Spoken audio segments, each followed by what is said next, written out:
I'm so glad you're here to ease back, to rest, and to listen.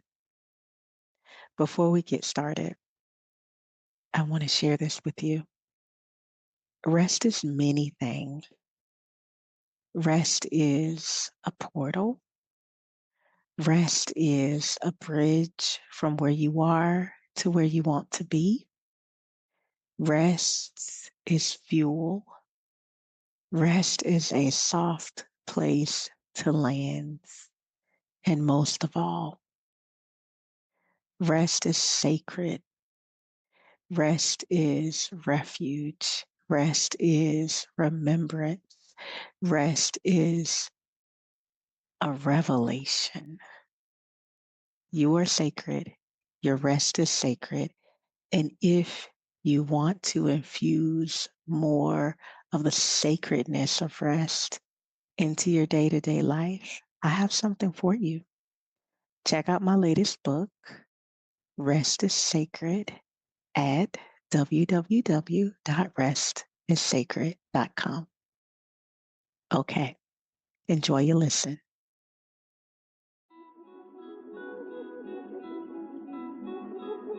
Welcome to Leaders Devoted to Rest, where we explore how rest is a sacred practice that awakens both possibility and power within you.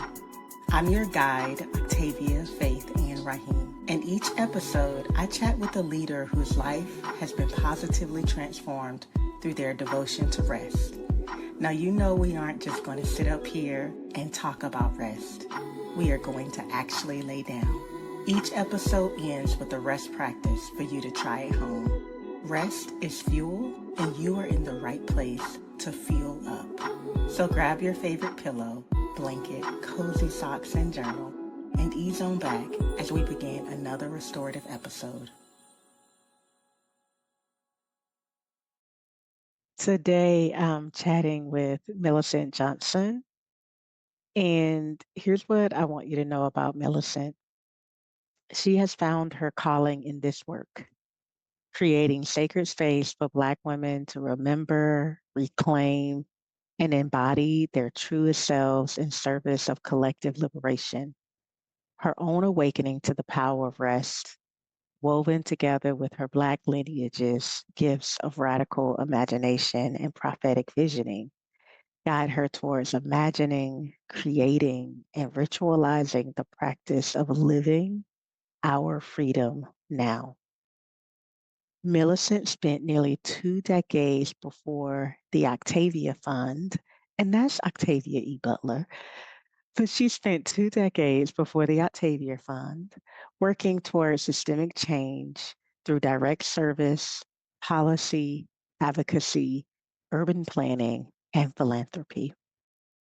In this episode, Millicent and I discuss transforming lineage and legacy through rest and the challenges and also the possibilities held in aspiring to be well rested as a mother, partner, and leader.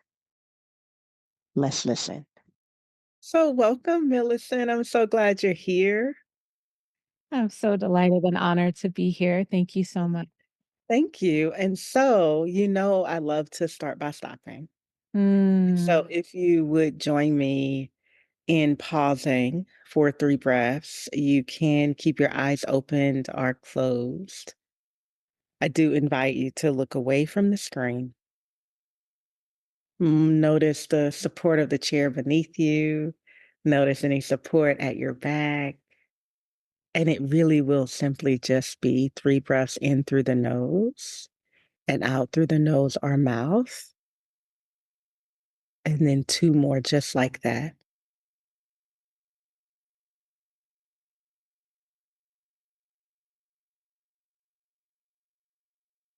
And then one more.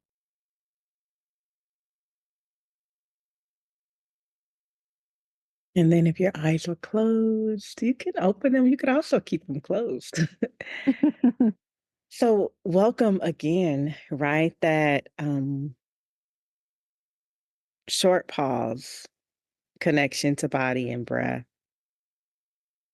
I don't know about you, it just got me, 10% more present here. That's Um, right. and so one of my favorite writers, thinkers, poets, Sandra Cisnero says to say the name is to begin the story. I have already said your name at least 2 times. And it feels really important to me for you to say your name and that way to begin your story or your sharing with us here today. So tell us your name and tell us where you are arriving from today. Thank you. My name is Milicent Johnson. I am arriving from a lovely morning with my daughter in Berkeley, California.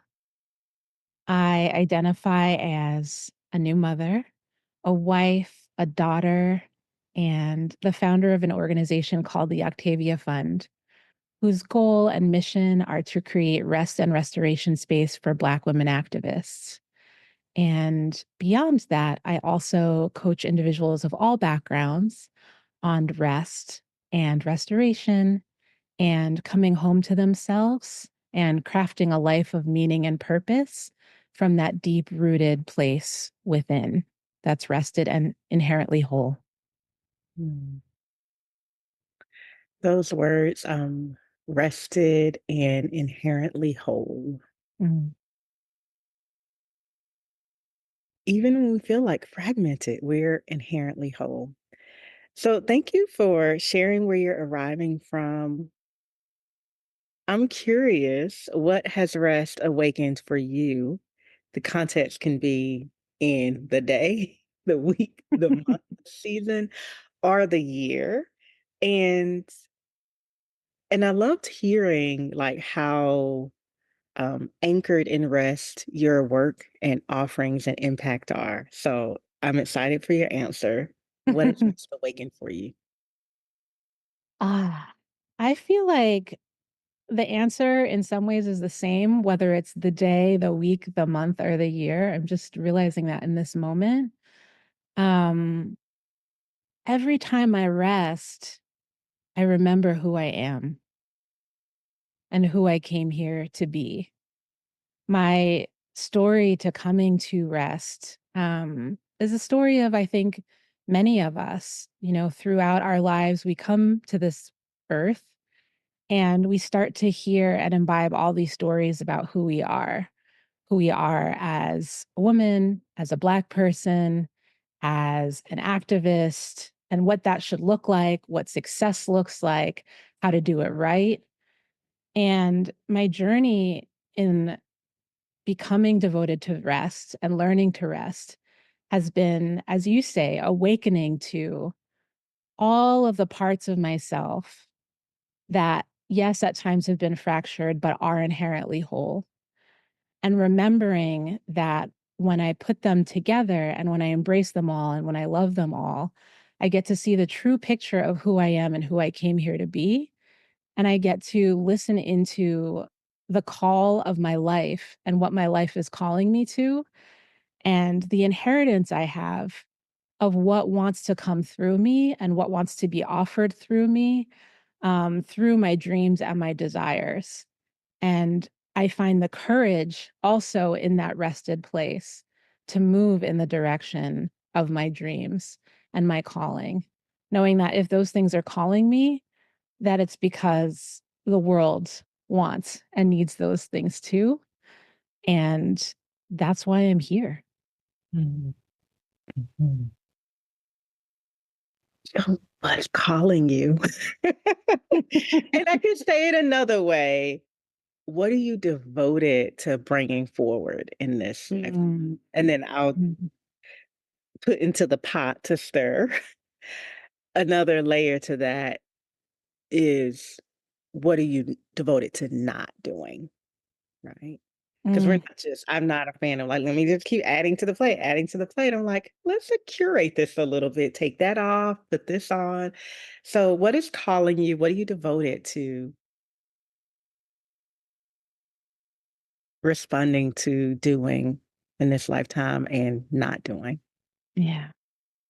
I'm just going to say for a second that I love this question, of devotion and doing and not doing. I think, um, so often the world calls us to just do all the things and be all the things. I think especially as Black women, right?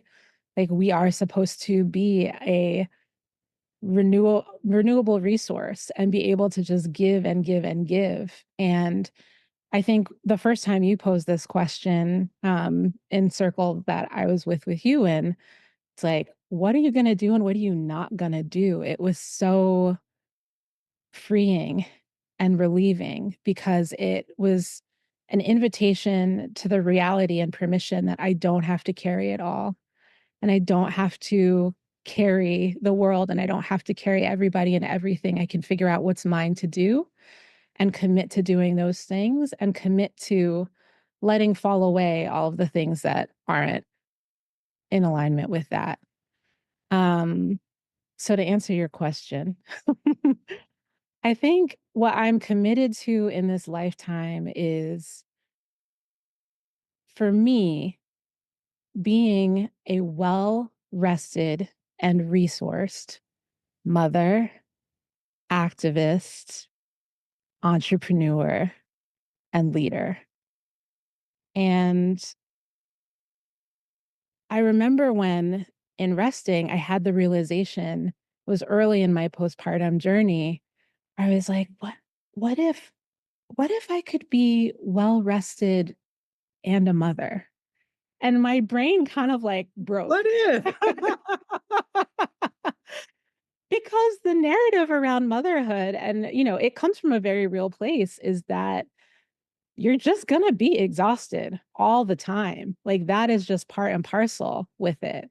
And the narrative around entrepreneurship or leadership, right, is that you're prolific and you're always producing and you're, um, always hustling. And I think it started as a seed of a question, which my rest often brings forward to me. Is like, what would it mean for me to be a well rested and resourced mother and leader?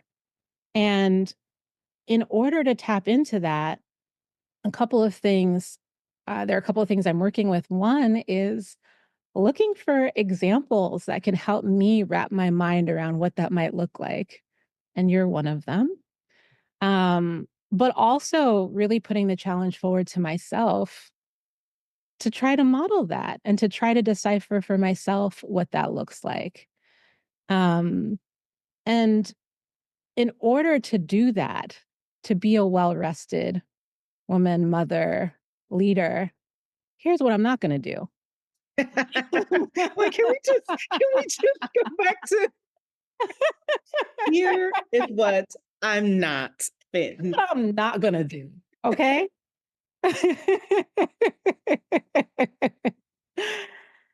um, I always, when I'm chatting with folks that I'm working with, um, one of the first places we start is like, sometimes change feels so big, right? Shifting one's life feels so big. And it's always really important to start with the self, right? Because we can control that over anything else, any other expectations, situations, et cetera, et cetera, et cetera. And for me, what I'm not going to do anymore is critique myself into exhaustion and suppress my gifts and my dreams to there's a small part of me that feels like that helps me stay safe. And actually suppressing who you are is exhausting. And not answering that idea, that dream, that desire that's on your heart is also exhausting. And it takes away from, I've actually found it much easier just to listen and to be with than the years I spent fighting that while trying to climb and be in other people's or external ideas of success and accomplishment. And that gets me to my second point. I think externally, being unwilling to sacrifice my wellness and my well being for people and situations that are just not in alignment. And that call me to try to change myself to fit in or belong in ways that aren't authentic and ultimately are about, like I said, kind of achieving a type of success that isn't actually what success or meaning or purpose means to me. Kind of getting caught in the trappings, so to speak. Mm. What does all of that mean to you? What does success look like to you? Mm, Like, yeah. Well, I think about my daughter when you ask that question. Um, and for me, success looks like the fact that because I have been on this journey of rest, um, she knows what restedness feels like. There's a connection to all the women who came before me and all the women who come after me when I rest. And yes, that's like philosophical, but it's also biological. Um, yes. So, it's like the cells of my grandmother are still floating around in me. And my daughter, as I carried her, has the vibration of what it has felt like to be rested and resourced. And so does the lineage that she now carries. And so they all know and feel the vibration of rest and restoration. And I feel like if I can do that for my line, and with my line, because as they've taught me in rest, we actually do have, I didn't think we had a long lineage of rest, but we actually do. Um, there's a black lineage of rest, and also there's a lineage of it in my family that I needed to rest in to hear about. right. Um, and so if we can do that together, then and then in the world, I mean, I truly do believe that each and every person has a call on their lives, something that we came here to do, to offer, to channel, to give to the world. And I now move from the place of just listening and receiving. I used to think that, um, I love this Bible phrase, and I know you're a fan of, occasionally quoting scripture too. Um, this phrase that I grew up with was, "It's not by might nor by power, but by the Spirit." Spirit. Yes. And I lived most of my life by might and power alone, right? And I achieved so much that I'm proud of, and it was exhausting and not sustainable. And ultimately, in some ways, not actually in my sweet spot of genius, in the place of what I came here to do. It was in some ways reactionary to the world, the conditions, the things I felt like I needed to fix and prove. Um, and I think coming home to the rest and the truth helped me rest into and trust that I am being held, I am being guided. There is a clear path, even if it's off the beaten path, and that I can follow it. Mm, mhm. Thank you. Hmm. So rest is fuel. Right? I always like to say it's like really pure, undiluted fuel. What has rest or is rest currently fueling in your leadership? You shared about your lineage, which I love, and what you hear and what has awakened in that area. And also, what is rest fueling in your own, I guess I'm gonna call it legacy vision, right? Mm, And I'm calling it that because I'm hearing you say this, and I've had this experience, and in my coaching, I have this experience where we're going one way, and then we start resting, and our alignment shifts by maybe even just like a quarter of an inch, and a new path emerges, right? Like we start Mhm. to hear our vision,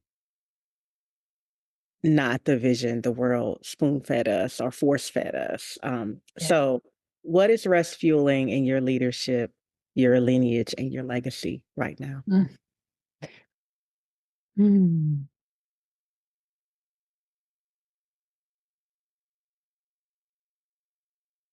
I'll tell I'll tell a just small story about, my lineage that'll help flow out into everything else. Um, I had this really beautiful experience with my daughter as I was carrying her. One Saturday morning, I woke up and was kind of going through the day and, like, had a bunch of things planned for that day, and all of a sudden, I got so tired, the most exhausted I think I've ever felt, and or just sleepy that I've ever felt, and I was like, "Okay, I'm just gonna, like, lay down for 10 minutes and rest my eyes and then go on about my day." What was a 10-minute rest ended up being 2 hours.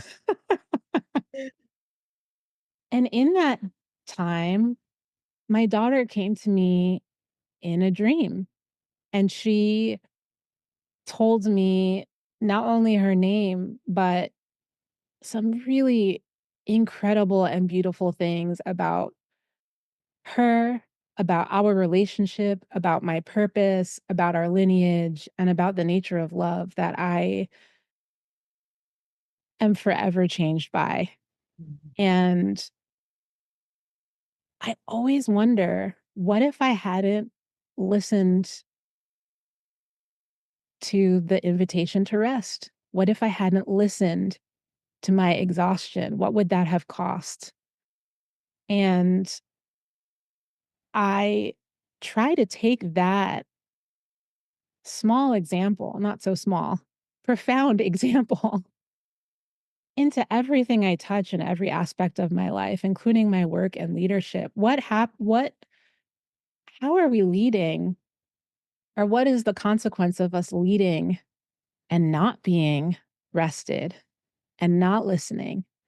And how much more complex and beautiful could our work and offerings be in the world if they came from listening and from a rested and rooted place? So, what that looks like in my work is, I think, as I kind of alluded to with not by might or by power, it was one of the hardest things I've ever done as I started my rest journey was to begin to try to trust rest as an ally, as a supporter, as a holder of wisdom. And for a long time, I was like, "I don't know about this. If I take a nap, what's gonna happen? Am I just, like, not gonna work? Am I gonna, like, not be productive? Am I just gonna rest forever?" Like, all of these things, but slowly and softly, began to be able to trust it. And the more that I trusted rest, the more that everything that I was holding, that I was wondering about, that I was curious about, that I was stressed about, the clarity emerged and became clear to the point where now, in my organization, before we offer anything, any retreats, any residencies, before I do any coaching, I rest into what wants to come through. And so that literally looks like, I work in a collaboration on the retreats, and we come together and talk about what the folks who are coming are longing for. We pray, we talk about what's happening in our own lives and where spirit is moving between us and what people are longing for. we kind of create a scaffolding of what we think we might offer, and then we go away and we rest on it and we dream on it and we come back and we're like, "Oh, what came up for you? What's been on your heart? What's emerging?" And we do that again and again and again. And even up into the point where at retreat, we have this like clear guideline of what we're going to offer. And yet we now, I think, even more so than the beginning, just know that spirit is moving in that place and try to tune ourselves to receptiveness to like what is needed now, what's necessary now. And that's such a radically different way of the way than the way that I worked for most of my life, which is that I can achieve an effort my way into perfection and belonging. Now I know that I can just rest my way in. And a little anecdote, if you'll, I hope this resonates, but I've been learning to swim recently. And the way that I had been taught to swim in the past was that all of your movement through the water comes through your efforting, right? It comes from you moving your hands and your legs. And I have this very zen swim teacher right now. And he, the other day, was like, actually, that way of moving is exhausting because you're fighting the water and you're expending all this unnecessary energy. Your goal is to find a way to glide through the water. And the position is actually you literally hold your head on your arm so that you can move with and glide with the water so that you can swim any distance that you want by working with it. And I think that is the shift that's happened for me in my professional life. And I found that I actually am more creative. I'm more prolific in what I put out in the world. My offerings are so much more potent because they come from that place of receiving what wants to come through instead of efforting my way through everything. Yeah. Um, Thank you so much for that. Rest is a generative practice. Mm. It is also a practice of, it's an abundance practice, Yes. right? Like in the wheelhouse and bogged down in the bondage of belief system of scarcity, ain't no rest in that. We cannot rest because, Yeah, you know, and then you rest and you go, so rest is an abundance practice, and it also opens us to how abundant we can start on the macro of like just light our lives really, really is to the macro of how abundant the universe is. that's right. Yeah. That's right. When I was listening to you, I was thinking about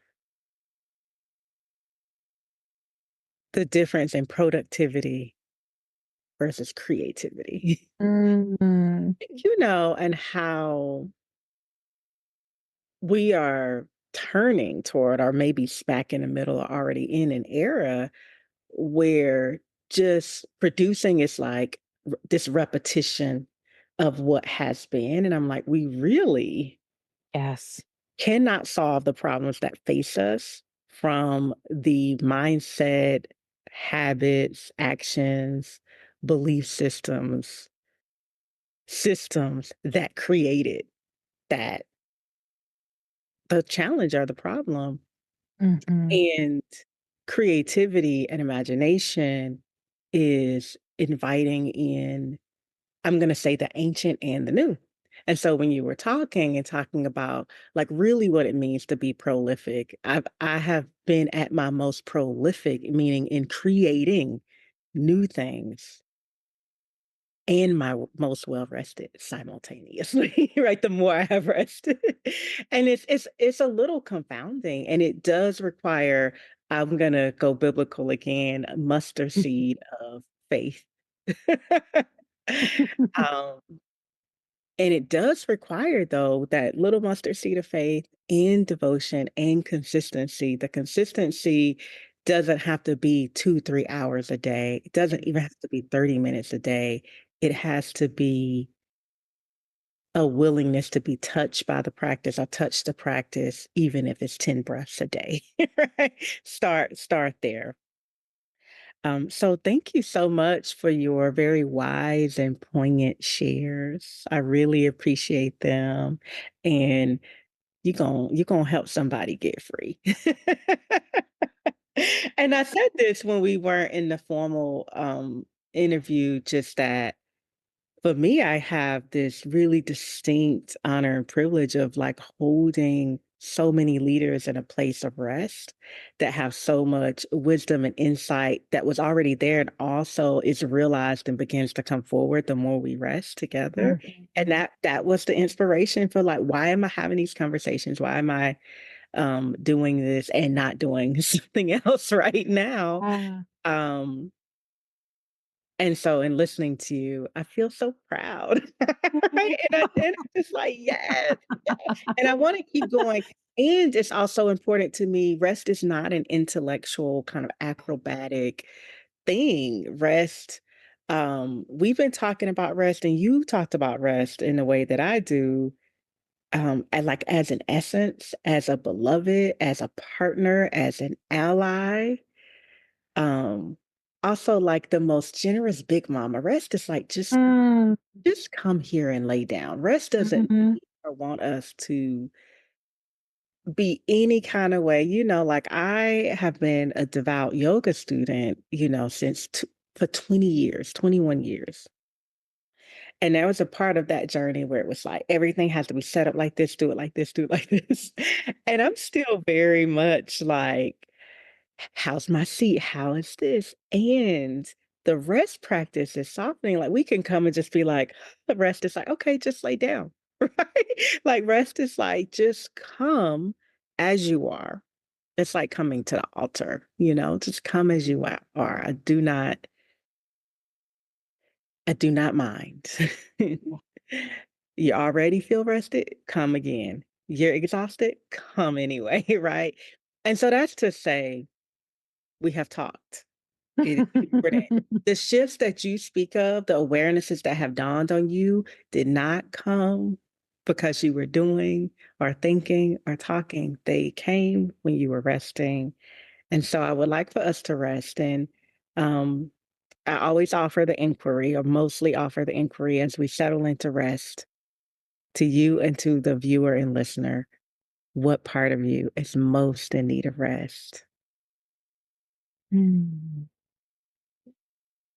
And I love that you close your eyes and you just exhale to feel into what part of you is most in need of rest.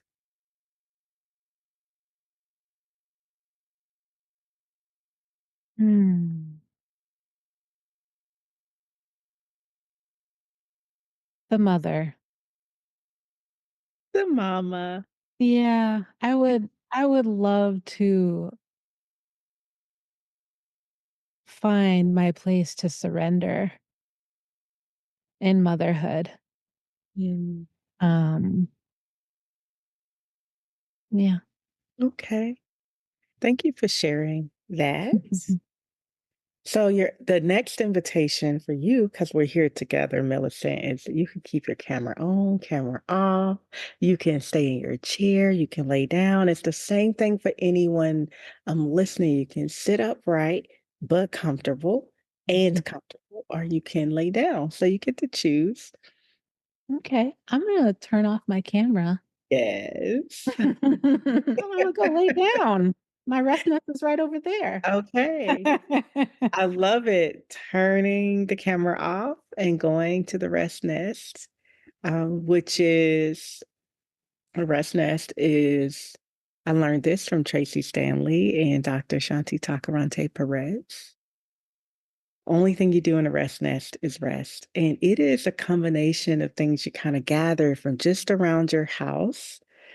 Um, my rest nest has a yoga mat down, some 2 or 3 layers of blankets, something fuzzy and soft on top, 4 of my favorite pillows that are kind of out of circulation in the house because they're in my rest nest. I keep a pair of cozy socks by my rest nest. So,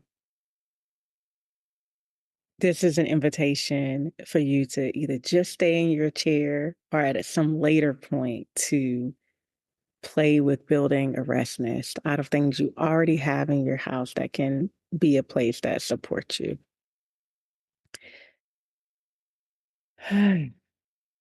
So we started at the top of this conversation by stopping, and we'll return to that place of intentional pausing. And in that place, ask yourself, can I get 1% more comfortable? And sometimes just the question softens a shoulder, releases a grip.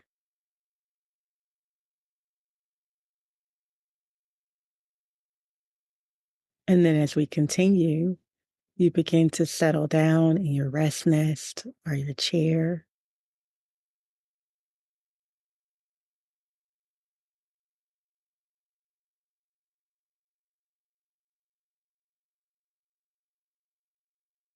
And sense the part of you most in need of rest that you named here is the mother. And so much of what the mother does quite tangibly is to hold. I will offer you right at the top of this rest practice a mantra, an affirmation, a sankalpa, even to repeat to yourself 3 words: I am held.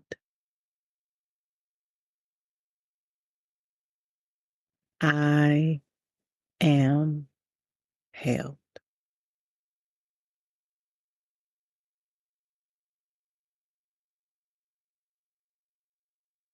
I am held.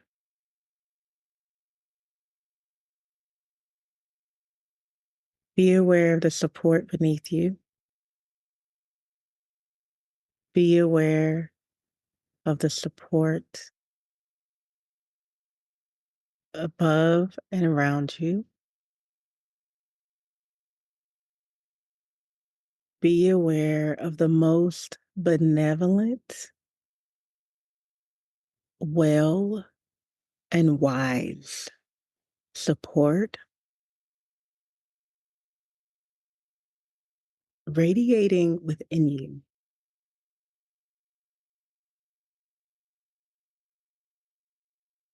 Every mother in your lineage that has ever been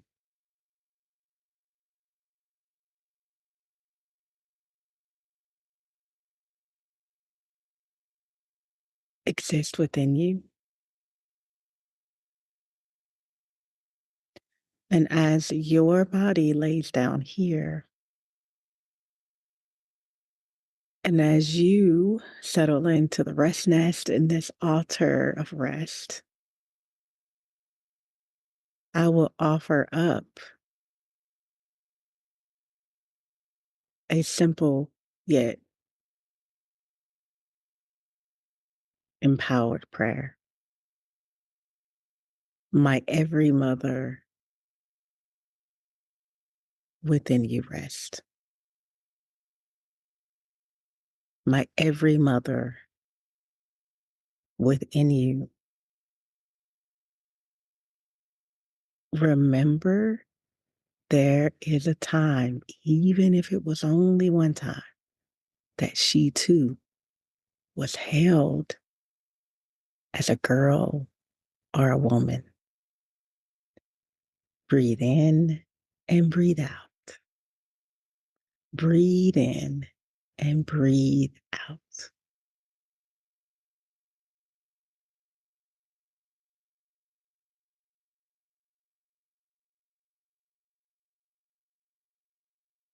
Be aware of the breath The rise, the fall, the ebb, the flow, the movement, and the stillness in the breath.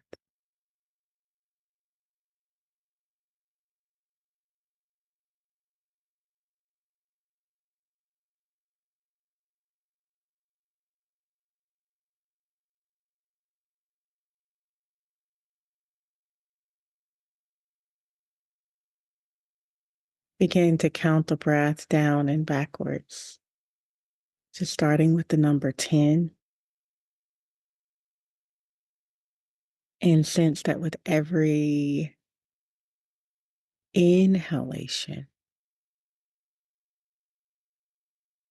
the great Mother Earth rises up to hold, to embrace, to cradle all of you.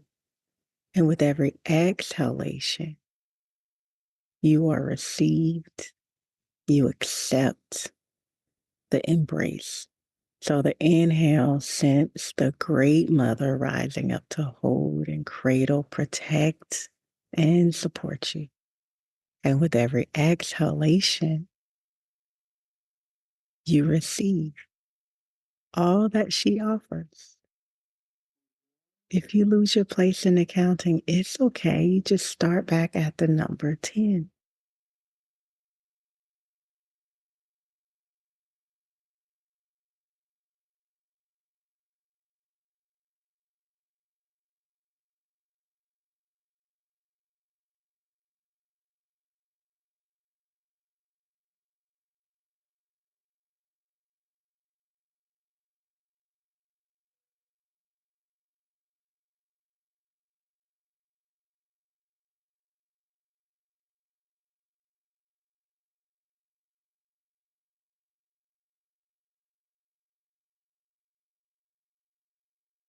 Wherever the counting is, let the counting go.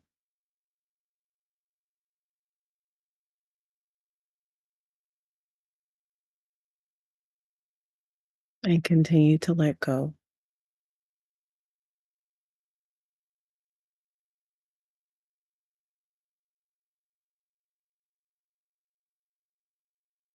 Let go even more.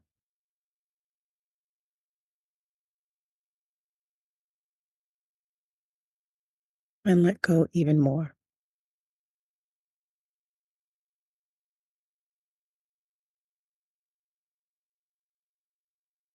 Begin to see, sense, know, or simply trust that a great, wide, deep, benevolent circle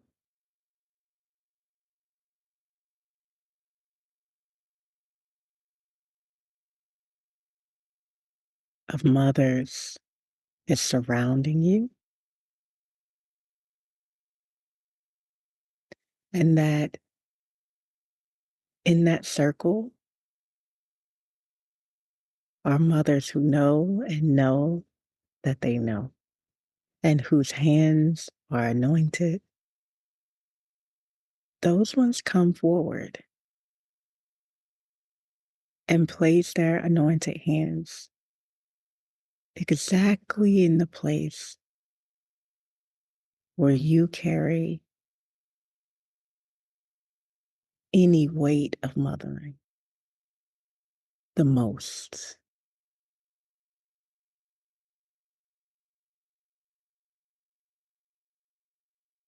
In that circle of wise, benevolent mothers, there are ones with anointed hands. There are ones with anointed hums and hymnals and songs and lullabies. There are ones whose presence simply communicates, sis, you are held, and mama, you are protected. And so is your baby. As you rest here, just sensing, seeing, knowing, or simply trusting this benevolent circle holding you. If it serves you to remember the words, I am held, say them silently.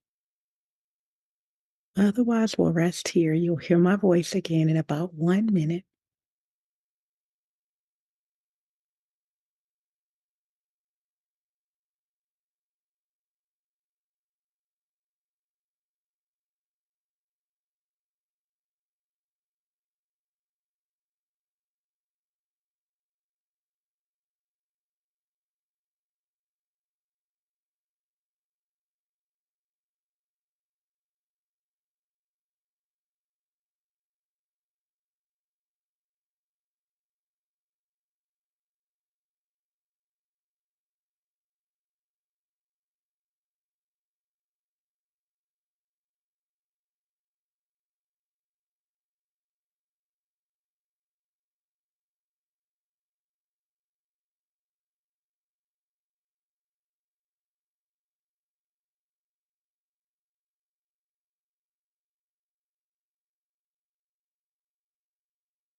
Be aware of your breath.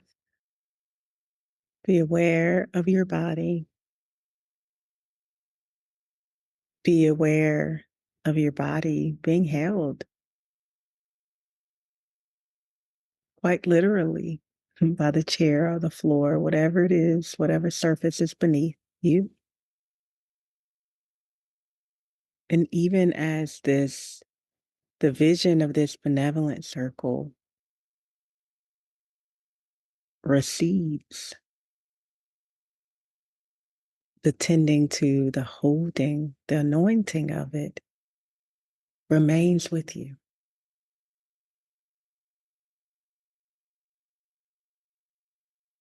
In your own time, not a minute before or after, but in your own time, invite the breath to deepen.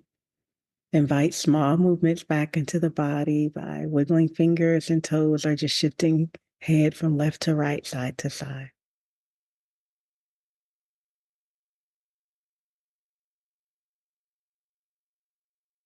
And when you're ready, you can slowly come back. You can journal on camera or off. You can free write again, on or off. We'll take 1 more minute to just slowly come back together.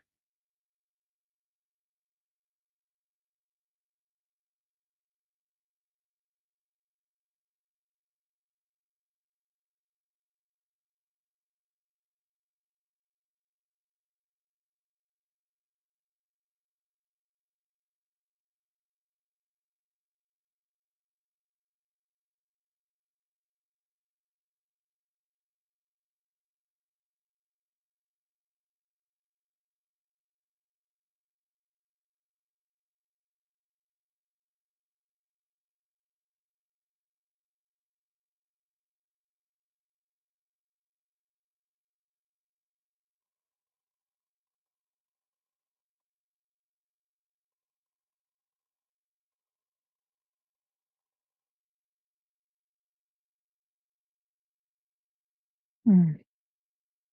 Welcome back. Ah, thank you. Thank you. So I asked how you were arriving. How are you leaving?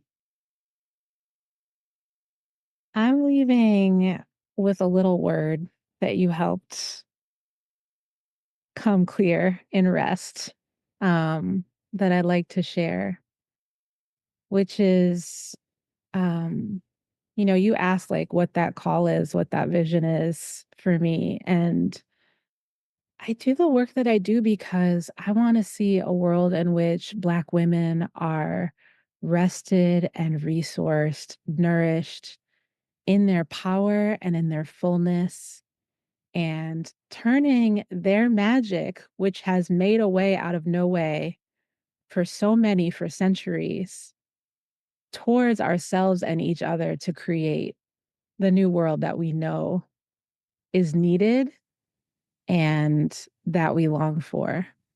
Mm. And what is so radical about this rest practice and this call to rest that you and other colleagues, that was being led by so many Black women, I think, are making is that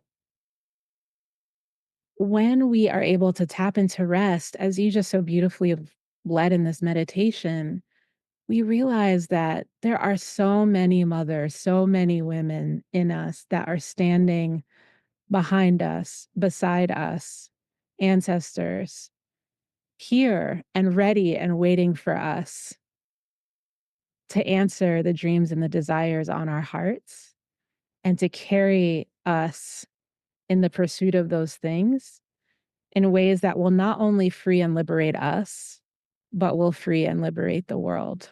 I truly believe that the dreams and visions of Black women will liberate the world. And I'm just forever and so grateful to you for the role that you play in helping us rest and awaken. And yeah, may we all find that Mm. awakening and liberation together. Yeah. Millicent, thank you. Where can we find you? Where can we rest with you and hear um, more from you? Tell us that. Yeah, so my organization is called the Octavia Fund. It's And Octavia E. Butler, y'all. it's Like, Octavia Butler. just gotta say it because my name Octavia too. But I found you, Octavia, by Googling Octavia and rest and being like, oh my God, who is this person? I I love feel like that. it's all related. Um, yes, so inspired by Octavia Butler, who left very practical and poetic instructions on how to rest and build and follow the call and protect and support your creativity as a Black woman, which is a whole other thing I'd be happy to talk about another time. Um, and you can also find me on my personal page. It's just my name, Milicent Johnson. If you want to do one-on-one work or hire me. Rest with you. Yeah. Rest with me. Yes. Millicent, thank you. Thank you for being here. Thank you for resting. Thank you for leading. Thank you for being. Thank you for mothering. Thank you for your courage. It's been an Mm. honor. Likewise, Octavia. It's been an honor and a joy. Thank you. Thank you so much for listening. And you are still here. I hope that means that you enjoy the episode. Before moving on to the next thing, I have an invitation for you. If you can, pause and notice your breath. Notice your inhale and notice your exhale. As you reflect on this episode, what did you hear that was interesting or inspiring? What did you learn? What did this episode wake up within you? What did this episode allow to rest within you? Thank you again so much for being here. You are sacred. Your rest is sacred. And you being here and you staying here affirm that you can be devoted to rest, that you can be a leader and devoted to rest. Until next time.